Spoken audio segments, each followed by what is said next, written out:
So we've seen that traveling close to the speed of light has relativistic effects on both time and distance. So any of the other classical physics variables that we've dealt with that has to deal with a velocity moving close to the speed of light is going to have some sort of a relativistic effect. Namely, what we're going to talk about is momentum, which is mass times velocity. So you're going to have some sort of a relativistic effect on momentum. And energy, which is 1/2 mv squared, you're going to have a relativistic effect there as well. So when you do an analysis of collisions, you find that the momentum, and remember that classical momentum is equal to mass times velocity. But now relativistically, momentum is equal to gamma times mv. Now, this is kind of an interesting phenomenon here because the only two variables here are mass and velocity. But velocity is the same regardless of the inertial reference frame. That's one of Einstein's postulates. So what's varying relativistically? It's not the velocity, but the mass, which means mass changes as you get close to the speed of light. This is what we call relativistic mass. And this here would be known as rest mass, or your mass when velocity is zero. So mass apparently changes as you go faster. It turns out that if you go faster, then your mass increases. So if you ever have a desire to lose weight, then just slow down, and then your mass will decrease. There you go. There's the secret.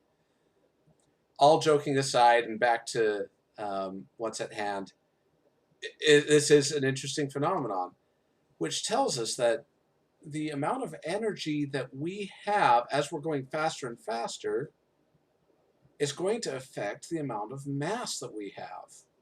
And there's a connection then between energy and mass. Okay, so before I get to that, let me make one other point here. So you have, because of this relativistic mass, it means that you cannot go as fast as or exceed the speed of light. Why not? Because here's our equation. If your velocity is equal to the speed of light, then this term is going to equal 1, and the square root of 1 minus 1 would just be 0.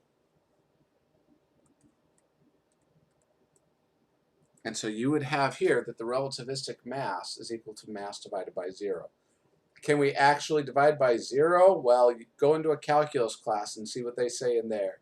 But in the meantime, you think of it this way. As you get faster and faster and faster, your relativistic mass increases and increases and increases, and so does your momentum. If you could theoretically actually achieve the speed of light, your mass would be so large and your momentum so large that it would be infinite, which is not possible for anything with a non-zero mass. If you have any mass at all, you cannot reach an infinite momentum. Therefore, there is an ultimate speed. You can only go a certain speed. You cannot equal or exceed the speed of light.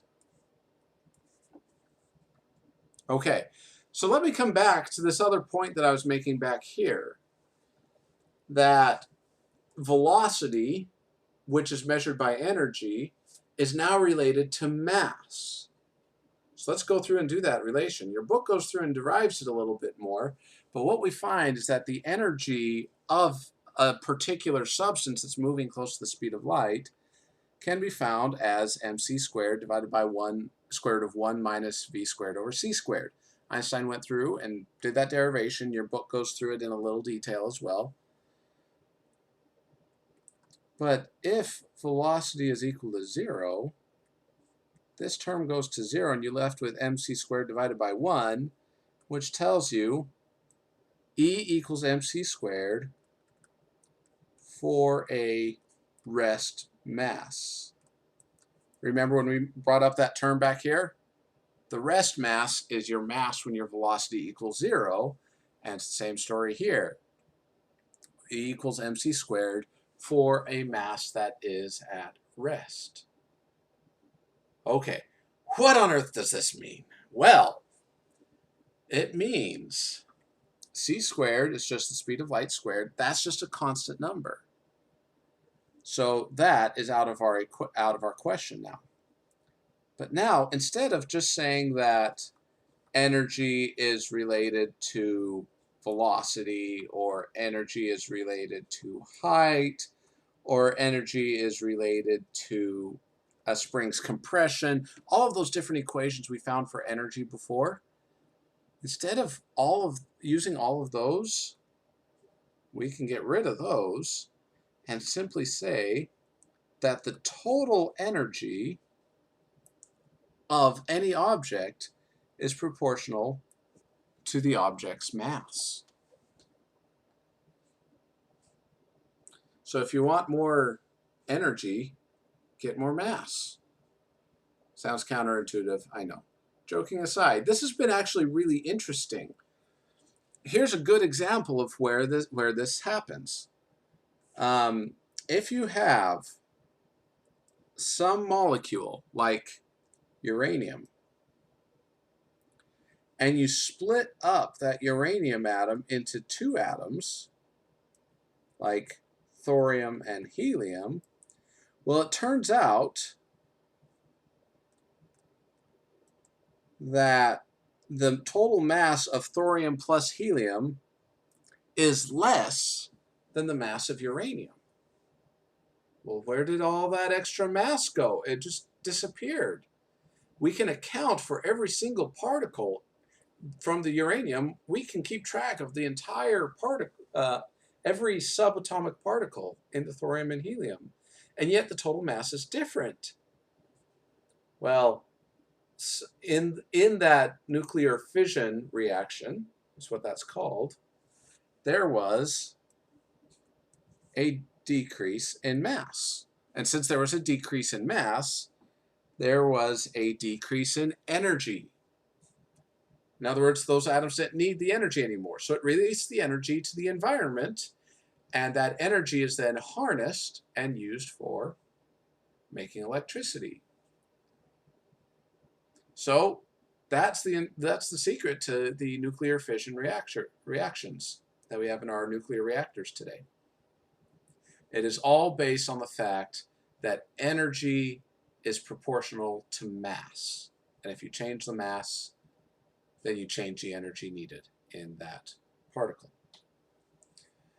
Now, if we combine energy and momentum, we can get a really interesting equation here. I'm not going to go through the derivation. It's here on the slide. Take a look at it, look through it. But the bottom line is that the energy, relativistic energy squared, is going to be proportional to momentum and mass. P squared c squared plus m squared c to the 4th. So just a more complicated way to calculate energy, but it may be a useful equation for you in the near future. Now, it needs to be remembered that everything we've talked about in this chapter, time dilation, length contraction, relativistic momentum, relativistic mass, and energy, are all formulas that can become the usual Newtonian kinematic formulas when the speeds are much smaller than the speed of light. Let me show you. So we'll start off with the regular time dilation equation, which looks like this. But if velocity is much smaller than speed of light, this symbol here, it's a double less than sign, means it's much smaller, then velocity divided by the speed of light would be a really, really small number divided by a really, really large number. It's approximately equal to 0. And so that would become square root of 1 minus 0 on the bottom, which tells us that your relativistic time would equal your proper time. It would be the same. And you will see that for all of the variables. If we set our velocity to 0, all of our relativistic equations will go back and we will find our regular, everyday classical physics equations. Now, there's no real fixed rule as for when speed is high enough that you have to use relativistic formulas. It really does depend on the desired accuracy of the calculation. So I can't say once you reach 70% of the speed of light, you have to use relativity. That's a tougher question to solve. So really, just for this class, we'll have really slow velocities and velocities close to the speed of light. If the velocity is close to the speed of light, it's relativity. If it's really slow velocities, definitely use classical physics.